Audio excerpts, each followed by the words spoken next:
Good morning class. This is Manoj Pandey and I welcome you all in at this class. Students, अब तक की class में हमने battle of Plassey, battle of Buxar and Allahabad चिट्ठी के बारे में समझ लिया है कि किस तरीके से ब्रिटिश ने यहाँ पर यहाँ के टेरिटरी को एक्वायर करना शुरू कर दिया था, किस तरीके से यहाँ आकर के उन्होंने बैटल लड़ा था और किस तरीके से यहाँ की टेरिटरी को एक्वायर करना स्टार्ट किया था ब्रिटिशर्स ने। अब आगे देखते हैं कि उनका जो एक्सपेंशन था और ग्रोथ था वो किस तरीके से आगे बढ़ता चला गया हुआ। तो सबसे पहले इसको हम दो पार्ट में डिवाइड करके देखेंगे। सबसे पहले तो 1767 से लेकर के 1805 तक का जो पीरियड है उसको देखेंगे। फिर 1805 से लेकर के 1858 तक का जो पीरियड है उसको हम आगे देखेंगे। तो सबसे पहले देख लेते हैं कि 1767 से लेकर के यानी 1767 से लेकर के 1805 तक क्या क्या ग्रोथ हुआ था ब्रिटिश टेरिटरी में। तो सबसे पहले हम लोग मैसूर वॉर्स के बारे में जानते हैं। मैसूर वॉर, तो मैसूर वॉर जो था वो 1767 से लेकर के 1805 के बीच में हुआ था और टोटल 4 मैसूर वॉर्स हुए थे, 4 मैसूर वॉर हुए थे और चारों के बारे में हम लोग जानेंगे कि फर्स्ट मैसूर वॉर का क्या रिजल्ट हुआ था, स्टार्ट क्यों हुआ था, सेकंड का रिजल्ट क्या था एंड थर्ड फोर्थ, मतलब चारों मैसूर वॉर के बारे में हम लोग थोड़ा डिटेल में इसको जानते हैं। तो सबसे पहले तो आपके चैप्टर में बताया गया कि राजा और मैसूर के जो राजा थे वो 1760 में उनकी डेथ हो गई थी और उनके जो आर्मी के एक कमांडर थे, कह सकते हैं एक जनरल थे, वो थे हैदर अली। तो जब 1760 में 1760 में जब उनकी डेथ हुई थी तो जो हैदर अली थे उन्होंने क्या किया, वो थ्रोन पे बैठ गए, उन्होंने क्या किया, मैसूर को अपने कब्जे में ले लिया, मतलब वो वहाँ के राजा बन गए, वहाँ के नवाब बन गए। हैदर अली खुद जाकर के गद्दी पर बैठ गए और गद्दी पे बैठने के बाद उन्होंने क्या किया, उन्होंने मद्रास को अपने कब्जे में ले लिया। जब मैसूर के नवाब बने हैदर अली तो उन्होंने क्या किया, मद्रास को अपने कब्जे में ले लिया। अब तक मद्रास किसके कब्जे में था, ईस्ट इंडिया कंपनी ने उसको एक्वायर कर रखा था। तो ये इंसिडेंट हुआ था 1769 में। अब 1769 में क्या हुआ, सॉरी मैं थोड़ा आगे बढ़ गया। तो फर्स्ट मैसूर वॉर स्टार्ट हो गया था 1767 में, 1767 में मैसूर युद्ध स्टार्ट हो गया था और इसमें हैदर अली ने क्या किया, ईस्ट इंडिया को हरा दिया और मद्रास को अपने कब्जे में ले लिया 1769 में। अब जैसे युद्ध बंद हुआ तो उसके बाद दोनों के बीच में एक ट्रीटी साइन हुई, एक संधि हुआ, समझौता हुआ आपस में। ठीक है, तो इसमें क्या, समझौते में क्या रिजल्ट निकला, इस समझौते में ये हुआ कि हैदर अली ने जो टेरिटरी एक्वायर की है, मतलब जो जितना ज़्यादा क्षेत्र उन्होंने अधिकार कर लिया है, कब्जा कर लिया है, वो अंग्रेजों को वापस लौटा देंगे और अंग्रेजों ने जो थोड़ा बहुत टेरिटरी एक्वायर की है वो इनको लौटा देंगे। तो यानी जहाँ पर वो लोग पहले थे युद्ध के, वहीं पर ये वो समझौता कि हम लोग वापस अपने जगह पर चले जाते हैं। तो इस वॉर का फर्स्ट जो बैटल हुआ था, वॉर हुआ था, उसका कोई भी रिजल्ट नहीं निकला। तो फर्स्ट एंग्लो मैसूर वॉर हुआ था 1767 से 1769 तक, ये 2 साल हुआ था। अब सेकेंड मैसूर वॉर हुआ था 1780 में, 1780 में, यानी 11 साल बाद हुआ था। तो ये 4 साल चला था, 1780 से लेकर 1784 तक। अब हुआ ये कि 1771 में मैसूर अली पर अटैक किया मराठों ने क्या किया, मैसूर अली पर हैदर अली पर अटैक किया। लेकिन जब फर्स्ट वॉर हुआ था और जब ट्रीटी हुई थी फर्स्ट मैसूर वॉर की, तो क्या हुआ था, अंग्रेजों ने उनको प्रॉमिस किया था हैदर अली को कि हम जब भी आपसे के ऊपर कोई अटैक करेगा, आपको हमारे हेल्प की ज़रूरत होगी तो हम आपकी हेल्प करेंगे। तो जब मराठा ने हैदर अली पर आक्रमण किया तो हैदर अली ने अंग्रेजों से कहा कि क्योंकि आपने मुझसे प्रॉमिस किया था कि आप मेरी हेल्प करेंगे तो आप मेरी हेल्प करिए और हम मेरे साथ मिल करके आप मराठा के साथ युद्ध लड़िए। लेकिन ब्रिटिशर्स ने क्या किया, मना कर दिया कि नहीं नहीं, हम आपकी हेल्प नहीं करेंगे। बल्कि ब्रिटिशर्स ने क्या कर दिया, माहे माहे जो एक पोर्ट था, माहे को ब्रिटिशर्स ने अपने कब्जे में ले लिया, जो कि किनके पास था, फ्रेंच के पास था। फ्रेंच का और मैसूर के जो नवाब थे हैदर अली का रिश्ता बहुत अच्छा था। तो हैदर अली ने फ्रेंच जो माहे जो पोर्ट था वो दे रखा था फ्रेंच को, लेकिन ब्रिटिशर्स ने क्या किया, फ्रेंच को हरा करके माहे का जो पोर्ट था वो अपने कब्जे में ले लिया। तो हैदर अली ने ब्रिटिशर्स से कहा कि वो जो आपने माहे ले लिया है, अपने कब्जे में ले लिया जो पोर्ट, वो हमको वापस लौटा दीजिए क्योंकि वहाँ से हमारा जो ट्रेड है वो चलता है। लेकिन ब्रिटिशर्स ने कहा कि नहीं, हमने उसको एक्वायर कर लिया, वो हमारे कब्जे में है, वो हम आपको रिटर्न नहीं करेंगे। तो फिर क्या हुआ, अब तो कोई ऑप्शन बचा नहीं था हैदर अली के पास। हैदर अली ने भी मतलब बैटल स्टार्ट किया, सेकंड मैसूर का जो वॉर था वो हुआ। अब सेकंड मैसूर का वॉर हो ही रहा था 1782 में, क्योंकि ये 4 साल चला था। तो 1782 में क्या हुआ था, हैदर अली की डेथ हो गई। अब हैदर अली की डेथ हो गई तो उनका जो सन था टीपू सुल्तान, उसने क्या किया, उसने युद्ध को आगे जारी रखा। ठीक है, फिर जाकर के क्या हुआ, लास्ट में जाकर के 1784 में दोनों के बीच में, यानी अंग्रेजों के बीच में और टीपू सुल्तान के बीच में ट्रीटी हो गई। ये ट्रीटी जानी जाती है किसके नाम से, मैंगलोर ट्रीटी। ठीक है, ट्रीटी ऑफ मैंगलोर के नाम से जानी जाती है। अब इसमें भी वही रिजल्ट हुआ जो फर्स्ट मैसूर वॉर में हुआ था कि दोनों ने जहाँ जहाँ मतलब दोनों ने वापस अपने अपने साइड पर अपने अपने साइड अपने आप वो लोग चले गए, मतलब इसका कोई भी रिजल्ट नहीं निकला। अब थर्ड मैसूर वॉर, अब थर्ड मैसूर वॉर क्यों हुआ था? थर्ड मैसूर वॉर हुआ था दक्कन को लेकर के, कि दक्कन का जो एरिया है वहाँ कौन ज़्यादा पावरफुल है वो साबित करने के लिए ब्रिटिशर्स को चाहते थे कि उनका पावर हो दक्कन में, और टीपू सुल्तान चाहते थे कि उनका पावर हो। अब लॉर्ड कॉर्नवालिस बने हुए थे वहाँ बंगाल के गवर्नर। 1786 से लेकर के 1793 का जो एरा था, 1786 से लेकर के 1793 का जो एरा था, वहाँ पर लॉर्ड कॉर्नवालिस बन गए थे गवर्नर जनरल ऑफ बंगाल उस दौरान। तो उस दौरान क्या हुआ था, थर्ड मैसूर वॉर भी उसी दौरान हुआ था, लॉर्ड कॉर्नवालिस के टाइम पर ही। अब टीपू सुल्तान, ठीक है, तो टीपू सुल्तान ने क्या किया, स्टार्ट किया, वो उन्होंने पार्टिसिपेट किया थर्ड मैसूर वॉर में। अब इसमें अंग्रेजों की हेल्प किसने की थी? अंग्रेजों की हेल्प की थी हैदराबाद के जो निजाम थे और मराठा थे, उन्होंने अंग्रेजों की हेल्प की थी। यानी तीन लोग मिलकर के टीपू सुल्तान से लड़ रहे थे। कौन कौन? निजाम ऑफ हैदराबाद, यानी हैदराबाद के निजाम, मराठा, और अंग्रेज तो थे ही, ब्रिटिश तो थे ही। ये तीनों मिल करके टीपू सुल्तान से युद्ध करते गए। और उसके बाद इसका क्या हुआ, इसका रिजल्ट क्या निकला? इसका रिजल्ट ये निकला कि टीपू सुल्तान को मतलब इसमें हार हुई, टीपू सुल्तान की इसमें हार हुई, और वहाँ पर टीटी हुई, ट्रीटी ऑफ श्रीरंगपट्टनम, श्रीरंगपट्टनम की संधि हुई थी दोनों के बीच में, टीपू सुल्तान और अंग्रेजों के बीच में। और अंग्रेजों की तरफ से हैदराबाद निजाम जो थे हैदराबाद के, उन्होंने भी भाग लिया था युद्ध में, और मराठा ने भी मिलके लड़ा था उनकी तरफ से। और इसमें श्रीरंगपट्टनम में क्या हुआ था, श्रीरंगपट्टनम में क्योंकि हार हुई थी टीपू सुल्तान की, और टीपू सुल्तान के बच्चों को अंग्रेजों ने अपने कब्जे में ले लिया था। ठीक है, उन्होंने इसलिए कब्जे में लिया था ताकि टीपू सुल्तान जो वो आगे से अंग्रेजों के खिलाफ खड़े ना हो, आगे से वो युद्ध ना कर पाए। तो जो उनके छोटे छोटे बच्चे थे उनको अपने कब्जे में अंग्रेजों ने ले लिया था। तो इसमें बहुत ज़्यादा हार हुई थी टीपू सुल्तान की। और ये वॉर हुआ था थर्ड मैसूर वॉर 1719 से 1792। तो आपको ये जो डेट है वॉर्स का, वो आपको डेट बहुत ज़्यादा इंपॉर्टेंट है, आपको याद रखना है। तो फर्स्ट वॉर जो हुआ था वो 1767 से लेकर के 1769 तक हुआ था। सेकेंड मैसूर वॉर हुआ था 1780 से 1784 तक। थर्ड मैसूर वॉर हुआ था 1790 से 1792 तक। अब फोर्थ और लास्ट मैसूर वॉर जो हुआ था वो हुआ था किसके दौरान, जब गवर्नर थे लॉर्ड वेलेस्ली, लॉर्ड वेलेस्ली थे गवर्नर जनरल ऑफ बंगाल थे उस समय। तो हुआ था ये 1798 से लेकर के 1799 में हुआ था, 1799 में। और ये ज़्यादा लंबे टाइम तक नहीं चला था, उसी ईयर हुआ था, उसी ईयर उसका रिजल्ट आ गया था। तो हुआ क्या था इसका रिजल्ट, इसमें क्या हुआ था, क्योंकि जब थर्ड वॉर हार गए थे टीपू सुल्तान, और काफ़ी सारी टेरिटरी अंग्रेजों ने इनकी ले ली थी, यानी मैसूर की जो कुछ क्षेत्र था उस पर अंग्रेजों ने अपना कब्जा कर लिया था। तो टीपू सुल्तान समझ गए थे कि अब हमको अपनी सेना में बदलाव लाने होंगे, और हमारा जो फोर्ट है, जो हमारा किलेबंदी है, उसको ज़्यादा बेहतर करना होगा, ताकि आगे से अंग्रेज हमसे लड़े तो हमारी कोई टेरिटरी एक्वायर ना कर पाए। तो इन्होंने क्या किया, अपने दीवारों को मजबूत करवाया, अपने सेना में नई नई भर्तियाँ करवाई, जो भी ज़रूरी चेंजेस थे वो करवाया, और फ्रांस की सहायता से अपनी ट्रेनिंग को अपने जो वो थे, उनके जो सोल्जर्स थे, जो आर्मी थी, उसको और मॉडर्न बनाया। क्योंकि फ्रांस के पास बेहतर हथियार थे अंग्रेज़ों की तरह ही, क्योंकि दोनों यूरोप से ही आए हुए थे, फ्रांस हो गए या फिर ब्रिटिशर्स हो गए। तो इन्होंने हेल्प ली फ्रांस से। फ्रांस से इनकी दोस्ती बहुत अच्छी थी, इनके फादर के टाइम से ही, जब हैदर अली थे तभी से फ्रांस से इन लोगों की दोस्ती अच्छी थी। लेकिन लास्ट में क्या हुआ, फिर से निजाम और मराठा ने साथ दिया अंग्रेज़ों का, और इसमें भी क्या हुई, टीपू सुल्तान की हार हुई। और हार ही नहीं बल्कि इनको मार भी डाला गया इस युद्ध में, लास्ट वाले युद्ध में, जो फोर्थ मैसूर वॉर था। और टीपू सुल्तान के बारे में आपके बुक में बताया गया, इनको टाइगर ऑफ मैसूर कहा जाता है। ठीक है, मैसूर का शेर कहा जाता है। तो क्यों कहा जाता है टाइगर ऑफ मैसूर, क्योंकि एक बार क्या हुआ था, ये थे और इनके फ्रेंड थे, ये अपने फ्रेंड्स के साथ गए हुए थे शिकार पर। ठीक है, वो शिकार पर गए थे, और शिकार के टाइम क्या हुआ था, एक शेर ने, ठीक है, एक टाइगर ने इनके ऊपर अटैक कर दिया था। टाइगर ने अटैक किया तो इनका जो खंजर था, ठीक है, इनका जो खंजर होता है, जो चाकू की तरह होता है, एक हथियार, तो वो उनके हाथ से छूट गया था। तो ये बिल्कुल भी डरे नहीं, ये निहत्थे बिना किसी आर्म के वो उससे भिड़ गए थे, और लड़ते लड़ते युद्ध करते करते, यानी टाइगर से, उन्होंने अपना खंजर उठाया और उसको मार डाला।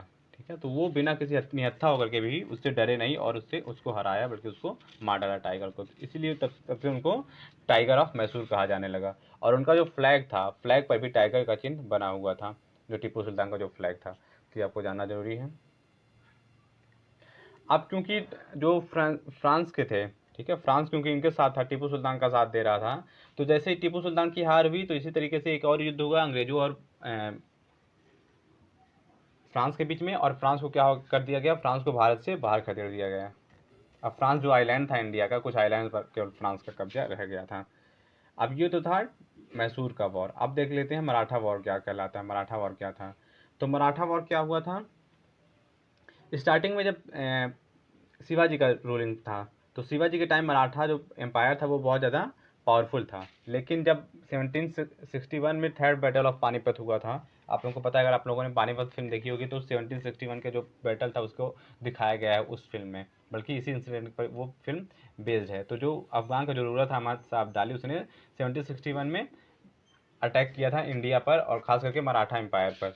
तो उसमें हार हुई थी इनकी, मराठाओं की हार हुई थी। उसके बाद से क्या होता गया, मराठा एम्पायर कमज़ोर होता चला गया उस इंसिडेंट के बाद से। तो उसके बाद से, और जो मराठा थे उस समय 4 सेंटर थे, मराठा पावर के 4 सेंटर थे, यानी 4 जगह पर मराठा जो पावर थे वो बटे हुए थे। ठीक है। और मराठा का जो था ये इस तरीके से उनका था, मराठा में सबसे जो हेड होता था मराठा एम्पायर का वो कहलाता था पेशवा। और पेशवा के अंतर्गत और भी काफ़ी सारे लोग होते थे जो अलग अलग स्टेट में, अलग अलग सिटीज़ में रूल किया करते थे मराठा एम्पायर के नाम पे। नाम होता था मराठा एम्पायर का, लेकिन वो लोग किसके अंतर्गत आते थे, वो आते थे पेशवा के अंतर्गत। ठीक है। और जैसे कि गुजरात में जो बड़ौदा स्थान है, जो बड़ौदा जगह है, वहाँ पे गायकवाड़ रूल कर रहे थे। इसी तरीके से नागपुर में भोसले रूल कर रहे थे। ठीक है, भोसले डायनेस्टी के लोग। उसके बाद मालवा जो था, ठीक है, मालवा जो इंदौर का जो मालवा क्षेत्र है वहाँ पर होलकर रूल किया करते थे। और जो सिंधिया थे वो ग्वालियर में रूल किया करते थे। तो ये 4 थे जो इसके मराठा पावर के अंतर्गत आते थे और इन जगहों पर रूल किया करते थे। अब क्या हुआ,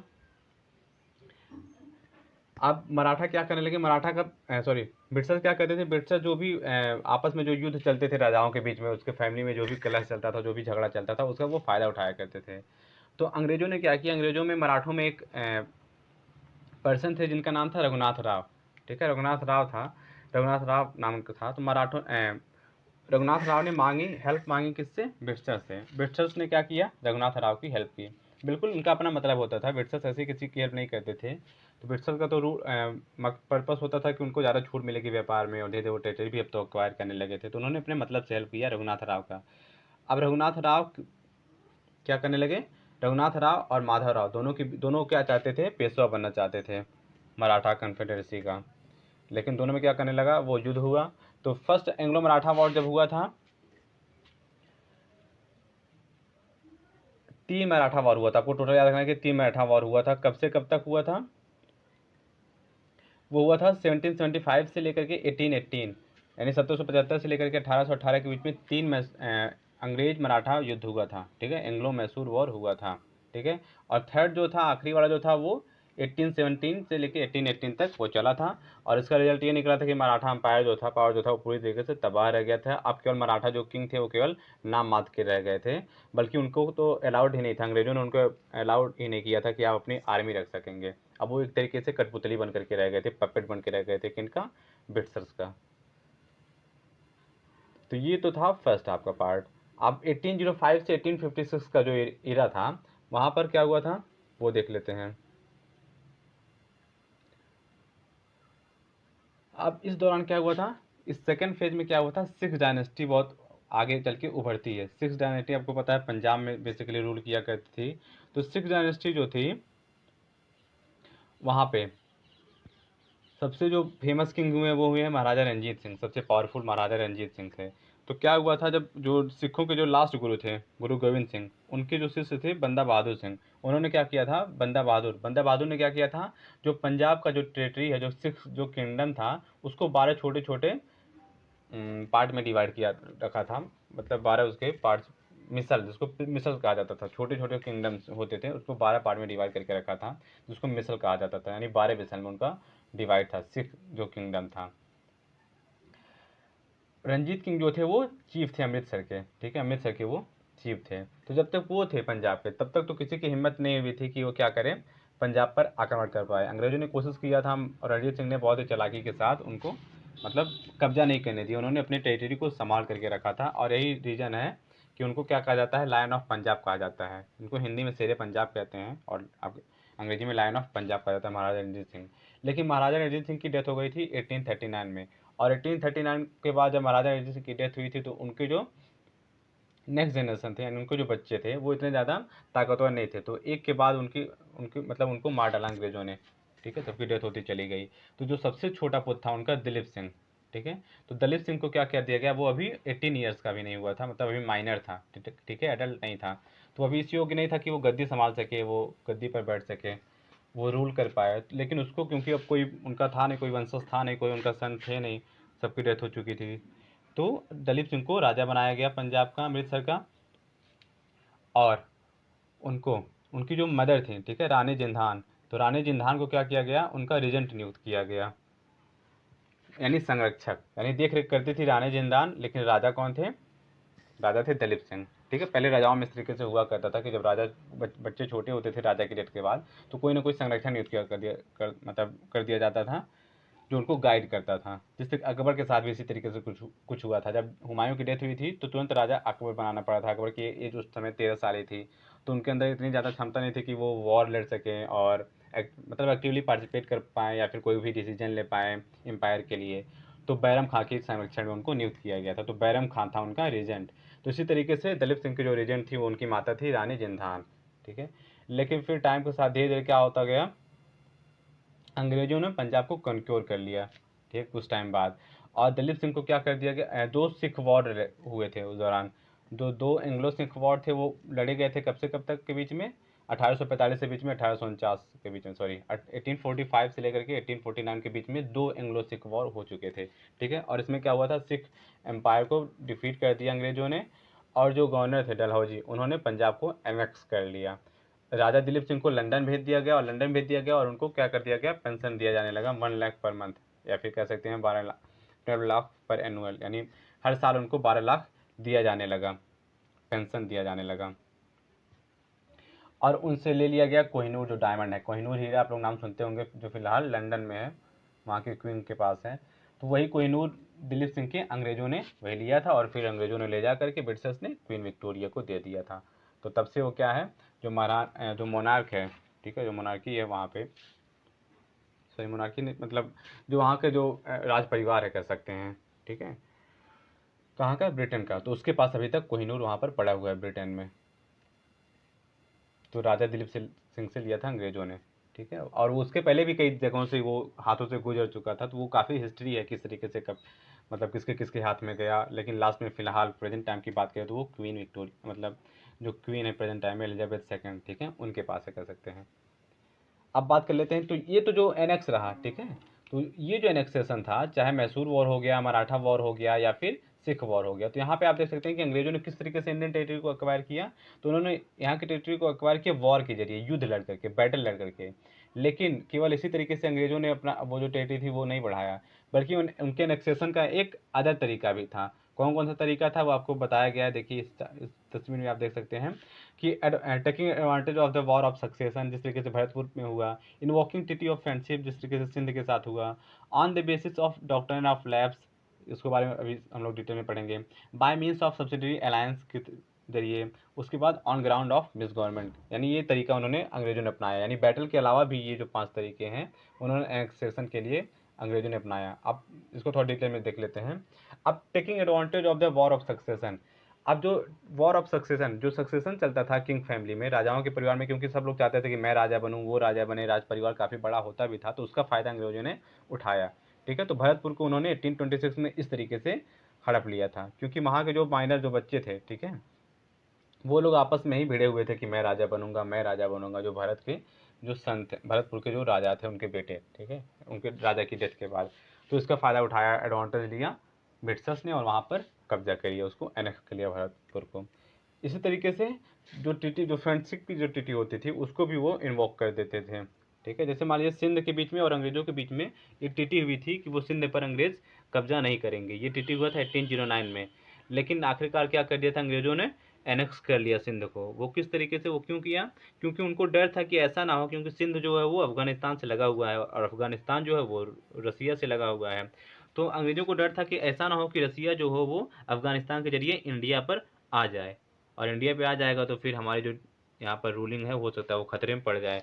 तो इसलिए उन्होंने क्या कर दिया, जो उनके फ्रेंडशिप जो थी उसका भी ध्यान नहीं रखा, और सिंध को अपने टेरिटरी में मिला दिया, अपने एक्वायर के लिए उन्होंने, तो इस तरीके से बेईमानी से भी उन्होंने इस तरीके से हमारे यहाँ की टेरिटरी एक्वायर की थी। यानी बेईमानी देखा जाए तो सारी जो टेरिटरी थी वो बेईमानी से एक्वायर की थी, लेकिन इस तरीके से धोखा दे करके भी, डिसऑनेस्टी के साथ भी और फ्रेंडशिप की आड़ में भी, ठीक है, दोस्ती की आड़ में भी अंग्रेजों ने इस तरीके का काम किया है इंडिया में।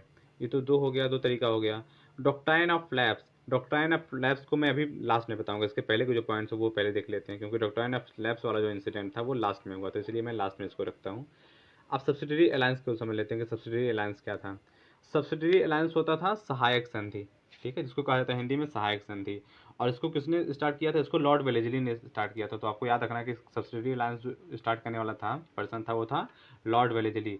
तो सब्सिडरी अलायंस क्या था बेसिकली मैं बता देता हूँ आपको। सब्सिडरी अलायंस में क्या किया जाता था, ब्रिटिशर्स क्या कहते थे, जो इंडियन जो छोटे छोटे स्टेट होते थे उनके किंग के पास जाते थे ब्रिटिशर्स, और उनसे एक ट्रीटी साइन करवाते थे, एक ट्रीटी यानी एक समझौता करते थे। और इस ट्रीटी के अनुसार क्या होता था, इस समझौते के अंतर्गत क्या होता था, जो इंडियन किंग थे उनको मना कर दिया जाता था कि आप अपनी आर्मी नहीं रखेंगे, बल्कि जो ब्रिटिशर्स जो आर्मी है, जो ब्रिटेन की आर्मी है, वो आपके राज्य में रहेगी और आपके दरबार में बल्कि एक रेजिडेंट भी रहेगा, ठीक है, एक उसका आर्मी का हेड भी रहेगा आपके दरबार में, ठीक है। और अगर आपको हेल्प की जरूरत पड़ेगी तो वो अंग्रेज जो है, अंग्रेज की जो आर्मी है वो आपके राज्य की तरफ से लड़ेगी किसी और राज्य से, आप अपना आर्मी नहीं रख पाएंगे। इसके बदले में आपको क्या करना होगा, इसके बदले में आपको अपनी टेरिटरी का कुछ एरिया, ठीक है, अपने राज्य का कुछ एरिया अंग्रेजों को देना पड़ेगा, ठीक है, ताकि जो सेना है उसका उसको जो सोल्जर्स हैं, जो आर्मी पर्सनस हैं, उनको सैलरी दे पाए और मेंटेनेंस रख हो पाए आर्मी की। तो इसके बदले में उनको क्या करना होता था, कुछ एरिया देना पड़ता था। तो इसी तरीके से एरिया, थोड़ा थोड़ा एरिया एक्वायर करते करते वो क्या करते थे, पूरी टेरिटरी पर, पूरे राज्य को अपने राज्य में वो मतलब अपने अंतर्गत शामिल कर देते थे अंग्रेज।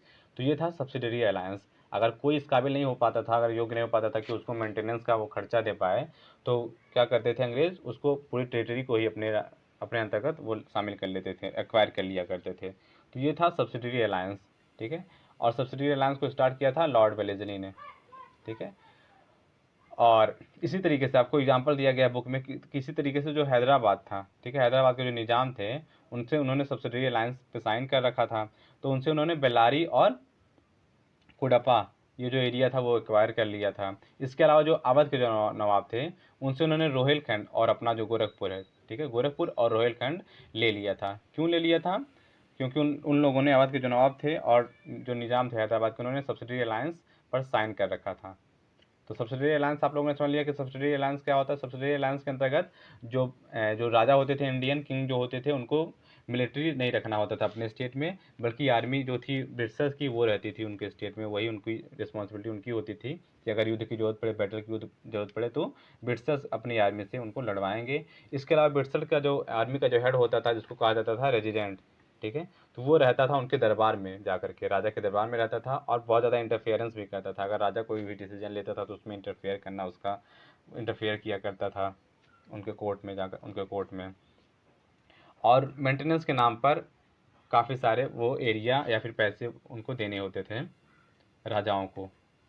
तो ये तो था सब्सिडरी अलायंस। अब डॉक्ट्राइन ऑफ लैप्स मैंने छोड़ा था लास्ट के लिए। डॉक्ट्राइन ऑफ लैप्स क्या होता है, इसको स्टार्ट किया था डॉक्ट्राइन ऑफ लैप्स को लॉर्ड डलहौजी ने। लॉर्ड डलहौजी ने डॉक्ट्राइन ऑफ लैप्स को स्टार्ट किया था। ये सबसे फाइनल तरीका था अंग्रेजों का टेरिटरी को एक्वायर करने का। तो लॉर्ड डलहौजी कौन थे? लॉर्ड डलहौजी 1848 से लेकर के 1856 तक, 1848 से लेकर के 1856 तक कौन थे? गवर्नर जनरल थे भारत के, सॉरी बंगाल के गवर्नर जनरल थे। उसमें भारत के गवर्नर जनरल नहीं हुआ करते थे, तो वो बंगाल के गवर्नर जनरल थे। आप देखिए अब हुआ क्या,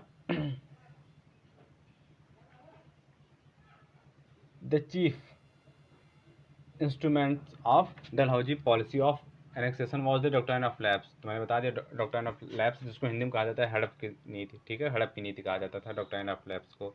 तो इसके अकॉर्डिंग क्या होता था, अगर कोई रूलर है, कोई राजा है और उन्होंने क्या कर रखा है, अपना जो वंश है, ठीक है, आगे के राजाओं को नहीं नियुक्त कर रखा है, ठीक है, मतलब उनका कोई, मान लीजिए उनका कोई बेटा नहीं है या फिर फैमिली में और कोई मेंबर नहीं है, तो उनका जो राज्य होता था वो लोग अपने राज्य में मिला लिया करते थे अंग्रेज, ठीक है। तो इसके अंतर्गत उन्होंने सतारा को, संबलपुर को, उदयपुर को, नागपुर को और मोस्ट इंपॉर्टेंट जो आप लोगों को याद रखना है, झांसी को उन्होंने एक्वायर कर लिया था, अपने टेरिटरी में मिला लिया था। आप लोगों को पता है झांसी के जरिए आप लोग समझ पाएंगे। मैं झांसी का एग्जाम्पल आप लोगों को बता देता हूँ कि झांसी में क्या थे, जो झांसी के जो राजा थे, ठीक है, तो राजा जो थे और जो रानी थी महारानी लक्ष्मीबाई, तो उनका कोई अपना कोई सगा पुत्र नहीं था, ठीक है।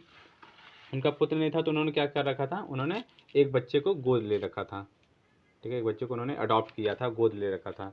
लेकिन अंग्रेजों ने कहा क्योंकि ये आपका सगा बेटा नहीं है, नेचुरल हायर नहीं है, आपका सगा बेटा नहीं है, तो आपकी जो टेरिटरी होगी, जो स्टेट होगा, वो अपने आप वो हमारा हो गया, ठीक है। तो ऐसी बात कही किसने, गवर्नर जनरल जो थे लॉर्ड डलहौजी, तो उन्होंने डॉक्ट्राइन ऑफ लैप्स को स्टार्ट किया था। तो आप लोगों ने डॉक्ट्राइन ऑफ लैप्स समझ लिया, और अभी हमने समझ लिया सब्सिडियरी अलायंस को। अब लास्ट जो एकदम लास्ट का जो पॉइंट है आपका, वो देख लेते हैं। और मिस गवर्नमेंट के नाम पर भी वो क्या कर लेते थे, टेरिटरी एक्वायर कर लेते थे। तो अवध जो था, जो अवध का जो एरिया है, जो फैजाबाद लखनऊ वाला एरिया है, तो वहाँ के जो राजा थे नवाब वाजिद अली शाह, ठीक है, वहाँ के जो राजा थे नवाब वाजिद अली शाह, तो उनको उन्होंने क्या कर लिया था, उनको उन्होंने वहाँ की टेरिटरी एक्वायर कर ली थी, उस स्टेट को उन्होंने एक्वायर कर लिया था। किसके नाम पर, उन्होंने कहा कि आप मिस गवर्नेंस कर रहे हैं, यानी आप गवर्नमेंट को ठीक तरीके से रन नहीं कर पा रहे हैं, आप शासन ठीक तरीके से नहीं कर पा रहे हैं। जबकि ऐसा कुछ नहीं था, हम इस स्टेट के जो लोग थे वो बहुत खुश थे अपने नवाब से। नवाब ऐसा मतलब सबको साथ में लेकर के चलते थे, अच्छे नवाब, मतलब रूलिंग उनका अच्छा था, तो किसी तरीके का डिस्क्रिमिनेशन नहीं करते थे अपने स्टेट में। लेकिन उन्होंने गलत गलत तरीके से उनके ऊपर इल्ज़ाम लगा करके कि आप अच्छे तरीके से जो रूल नहीं कर पा रहे हैं अवध के ऊपर, तो उन्होंने क्या कर लिया था, एक्वायर कर लिया था अवध को अंग्रेज़ों ने, और इनको भेज दिया था कलकत्ता कि आप जाइए कलकत्ता रहिए, आपको 12 लाख सालाना मिलेगा, मतलब एनुअली आपको 12 लाख का पेंशन मिलेगा। तो यही रीज़न है। तो बाद में क्या हो जाता है, नवाब वाजिद अली शाह की डेथ हो जाती है, उनकी जो वाइफ रहती हैं बेगम हजरत महल। आप लोगों ने सुना होगा 1857 में जब फर्स्ट वॉर हुआ था, इंडिपेंडेंस वॉर जिसको कहा जाता है, प्रथम स्वतंत्रता संग्राम 1857 में, तो तब जाकर के जो लखनऊ से, ठीक है, अवध से जो लड़ने वाली महिला थी वो कौन थी, बेगम हजरत महल। तो बेगम हजरत महल नवाब वाजिद अली शाह की ही वाइफ रहती हैं, जो 1857 में लड़ती हैं अंग्रेज़ों से, ठीक है। तो इस तरीके से अंग्रेज़ों ने क्या किया, धीरे धीरे इंडिया पर कब्जा कर लिया। तो लास्ट में समरी देख लेते हैं। समरी में बताया गया कि पोर्चुगीज हो गए, डच हो गए, ब्रिटिश हो गए या फिर फ्रेंच हो गए, ये सब इंडिया में आकर के अपनी कंपनी बनाते हैं। किस पर्पज़ से, उनका पर्पज़ तो होता है ट्रेड, वो ट्रेड करने के लिए इंडिया आते हैं और यहाँ पर अपनी फैक्ट्री यानी कंपनी शुरू करते हैं। और British east India company establish हुई थी 1600 में, और जब चार्टर मिला था उनको क्वीन एलिजाबेथ से, ठीक है, ये है। फिर आप में इस चैप्टर में हमने ये भी पढ़ा कि उनका जो फर्स्ट ट्रेडिंग सेंटर जो था वो क्या था, सूरत में था, बना था। और 3 कर्नाटक वॉर लड़े गए थे अंग्रेजों और ब्रिटिश के बीच में, कर्नाटक वॉर, ठीक है। अंग्रेजों और ब्रिटिश के बीच में जो वॉर लड़े गए थे उसको कर्नाटक वॉर के नाम से जाना जाता है, जिसमें अंत में जाकर के फ्रेंच की हार हुई थी, आप लोगों को पता है। और फ्रेंच जो थे वो उनको इंडिया से बाहर जाना पड़ा था। इंडिया का जो आइलैंड वाला एरिया है वहाँ पर जाकर के फ्रांस वाले रहने लगे थे। इसी तरीके से अब हमने जाना कि जो पॉलिटिकल एम्बिशन होता है वो किस तरीके से शुरू होता है, वो बंगाल के साथ शुरू होता है कि बंगाल के नवाब जो होते हैं उनसे उनकी टक्कर शुरू होती है अंग्रेज़ों की, और उसके बाद जाकर के अंग्रेज़ के मन में लालच आ जाता है कि चलते अब हम इंडिया पर राज करेंगे, अब हम इंडिया पर रूल करेंगे। स्टार्टिंग में उनका पर्पज़ तो था कि वो बिजनेस करेंगे, लेकिन जब बंगाल के नवाब से उनका टसन होता है और बैटल ऑफ प्लासी होता है और अंग्रेज़ जीत जाते हैं, फिर बैटल ऑफ बक्सर भी होता है, उसमें भी अंग्रेज़ जीत जाते हैं, तब जाकर के क्या हुआ, बंगाल में ब्रिटिश जो थे वो सुप्रीम हो गए, सबसे ज़्यादा पावरफुल हो गए। और फिर उनके मन में इच्छा आ गई कि बंगाल तो हमारे कब्जे में आ गया है, अब पूरे इंडिया को हम लोग कब्जा में लेंगे अपने, ठीक है, और यहाँ पर रूल करेंगे, राज करेंगे। और अब अभी हमने चैप्टर में भी आज की क्लास में हमने पढ़ा कि जो 4 मैसूर वॉर लड़े गए थे, जिसमें लास्ट में जाकर के मतलब जिनकी ऑब्वियस सी बात है अंग्रेज़ों ने ही ज़्यादातर युद्ध जीते थे, तो अंग्रेज़ों की जीत हुई थी। फर्स्ट मैसूर वॉर जो था उसमें अंग्रेज़ हार गए थे। सेकेंड, थर्ड, फोर्थ में एक तरीके से देखा जाए तो ब्रिटिशर्स ही जीते थे, ठीक है। और मराठा की बात कर लेते तो मराठा में भी 3 वॉर लड़े गए थे, अंग्रेज और मराठा के बीच में 3 वॉर लड़े गए थे। और इसमें भी पेशवा का जो पद था उसको हटा दिया था तीसरे वॉर के बाद, और उनको केवल नाम मात्र के मराठा रूल करने लगे थे, केवल नाम मात्र के पेशवा रह गए थे, कोई भी मतलब पेशवा नहीं रह गया था, केवल नाम मात्र के रह गए थे, उनकी कठपुतली बन के रह गए थे, सारी पावर आ गई थी ब्रिटिशर्स के हाथ में। बल्कि मराठा को तो अपनी सेना भी रखने की इजाज़त नहीं थी अंग्रेज़ों की तरफ से। और 2 सिख वॉर लड़े गए थे, ठीक है। और 2 सिख वॉर जो लड़े गए थे तो उसमें हार हुई थी लास्ट में जाकर के पंजाब के जो सिख जो एम्पायर के जो राजा थे दलीप सिंह की, ठीक है। और उनको भेज दिया गया था लंदन पेंशन पर कि आपको पेंशन दिया जाएगा, आप लंदन में जाकर के रहिए, ठीक है। और लास्ट में फिर हमने देखा कि किस तरीके से अंग्रेज़ों ने और भी युद्ध के अलावा भी कुछ तरीके अपनाए कि किस तरीके से उन्होंने एक्वायर किया, एनेक्स किया इंडियन टेरिटरी जो थी, चाहे सब्सिडियरी अलायंस हो, चाहे डॉक्ट्राइन ऑफ लैप्स हो, चाहे इनवोकिंग ट्रीटी ऑफ फ्रेंडशिप हो, चाहे मिस गवर्नमेंट्स के नाम पर हो। तो इस तरीके से अंग्रेजों ने धीरे धीरे पूरे ऑलमोस्ट पूरे इंडिया पर क्या कर लिया, अंग्रेज़ों ने अपना कब्जा जमा लिया। तो इस चैप्टर में हमने ये सारे पॉइंट्स समझा और देखा। इसी के साथ आपका ये चैप्टर का जो फर्स्ट पार्ट है वो खत्म हो जाता है। इस फर्स्ट पार्ट में हमने ये देखा कि अंग्रेज़ों ने किस तरीके से इंडिया पर धीरे धीरे अपना एक्वायर कर लिया, ठीक है, इंडिया का जो एरिया है किस तरीके से उन्होंने एक्वायर किया। नेक्स्ट पार्ट में हम लोग देखेंगे कि एडमिनिस्ट्रेशन किस तरीके से चलाया, ठीक है, एक्वायर तो कर लिया लेकिन प्रशासन उन्होंने किस तरीके से क्या किया, क्या क्या रूल बनाया, सुप्रीम कोर्ट बनाया नहीं बनाया, जॉब कैसे दिया उन्होंने, पुलिस में कौन कौन था, ठीक है, और खेती वगैरह कैसे होती थी, ठीक है। तो ये सारी बातें हम लोग नेक्स्ट चैप्टर में जानेंगे, ठीक। तो तब तक के मिलते हैं अपने नेक्स्ट क्लास में। तब तक के लिए आप लोग खुश रहिए, मुस्कुराते रहिए। Thank you.